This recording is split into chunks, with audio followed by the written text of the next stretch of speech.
A pessoa do Espírito Santo, ele é extremamente um ser sensível, que ele é tão profundo nos desígnios e no coração do homem, que eu não poderia ser crente por mim mesmo.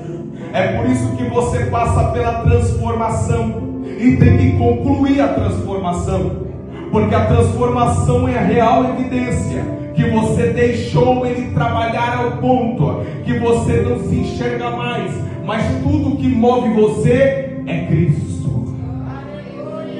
O Espírito Santo queria habitar dentro do homem, mas para isso um corpo teria que pagar o preço pelo pecado.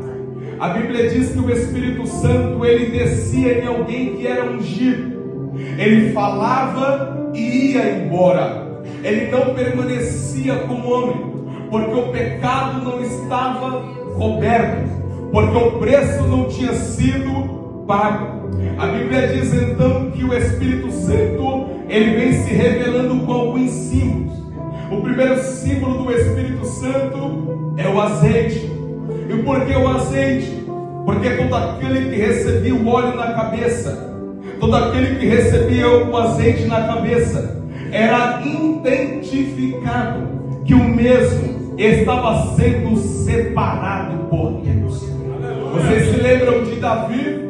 Quando o óleo bateu na cabeça dele, ele era um jovem comum, mas quando o óleo bateu na cabeça dele, os irmãos olhou: eita, ele vai reinar sobre nós, porque ele já foi separado pelo Espírito Santo de Deus. A simbologia do azeite tem um ponto que é bastante crucial.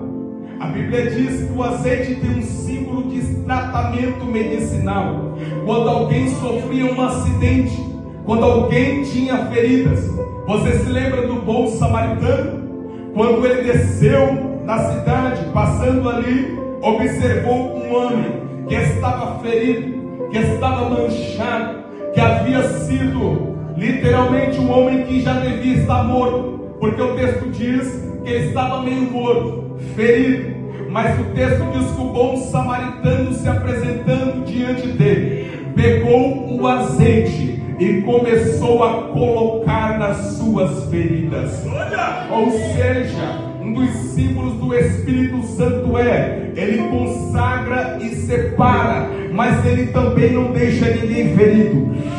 Ele cura todas as suas feridas.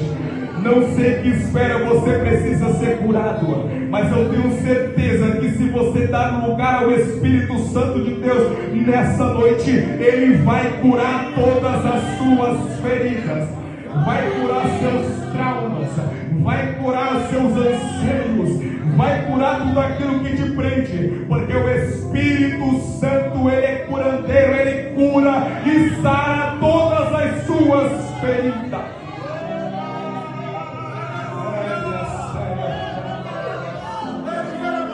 Ezequiel, porventura viverão esses ossos, Ezequiel? Esses ossos podem tornar-se a viver? Só tinha caveira, não tinha carne, não tinha sangue, não tinha espírito, não tinha ligamento, não tinha nada, só caveira. Era o estado de Israel. A pergunta de Deus é uma pergunta complicada, porque vai ter que gerar fé em Ezequiel, mas Ezequiel não quer ter essa responsabilidade, ao ponto que ele vai dizer assim para Deus: tu, ó, sabes, Senhor. Mas a Bíblia diz que Deus vai olhar para Ezequiel e vai dizer assim: Ezequiel, profetiza. Profetiza para você.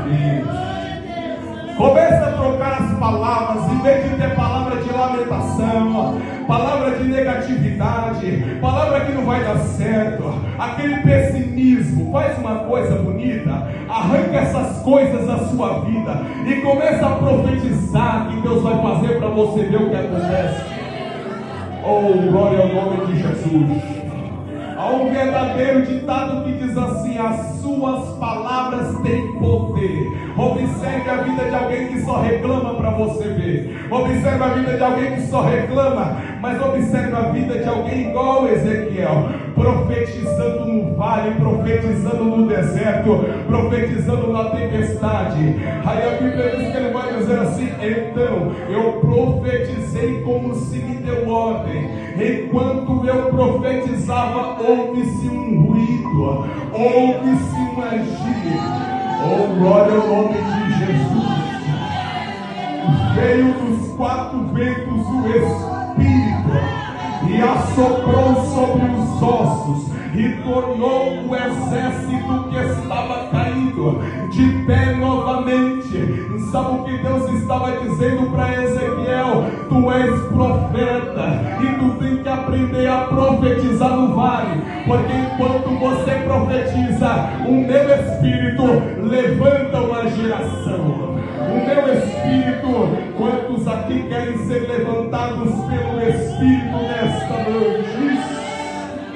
Eita, terra séria, tanto reinacia. Aleluia. Eu tenho 3 semanas atrás, eu estava acamado, eu peguei. A Bíblia diz então, morrendo Jesus, no terceiro dia lá vai as 2 marinhas, com vento para bálsamo o corpo do mestre, e elas vão de cabeça baixa, porque estavam sendo confrontadas entre crer e não crer mais, entre acreditar ou não acreditar mais. Mas a Bíblia diz que ela, chegando próximo do sepulcro, a pedra se encontrava removida. O anjo, assentado em cima da pedra, abriu a boca e disse assim: oxe, o que vocês estão fazendo aqui? Aleluia! Porque procurais o vivente dentre os mortos. Não está aqui, porém já ressuscitou. Ele vive, ele vive, ele vive, ele ressuscitou. Vai lá encontrar com os discípulos e avisa para eles a notícia. Elas se apressam e vão até os discípulos e diz: o Senhor ressuscitou, porque ele se apresentou para mim no caminho. Os discípulos não quiseram crer. Pedro e João vão até o sepulcro novamente, observa que o sepulcro está vazio. Aí o coração deles já começa a ser um coração diferenciado, porque não encontra o corpo do Senhor.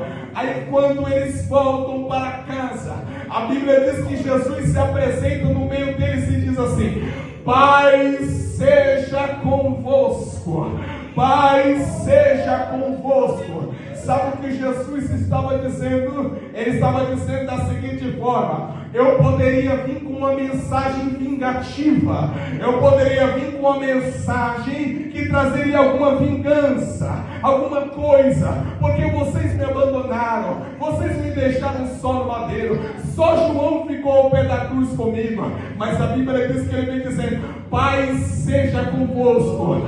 Jesus é muito diferente da gente. Jesus é muito diferente da gente. Se fosse nós, por que vocês me deixou sozinho? Mas já que ele é o Cordeiro de Deus que tira o pecado do mundo, ele sabia: eu tenho que pagar o preço para que eles tenham vida. Eu tenho que pagar o preço para que eles tenham vida. Paz seja convosco. Eu cansei de ser vazio. Vem, Espírito.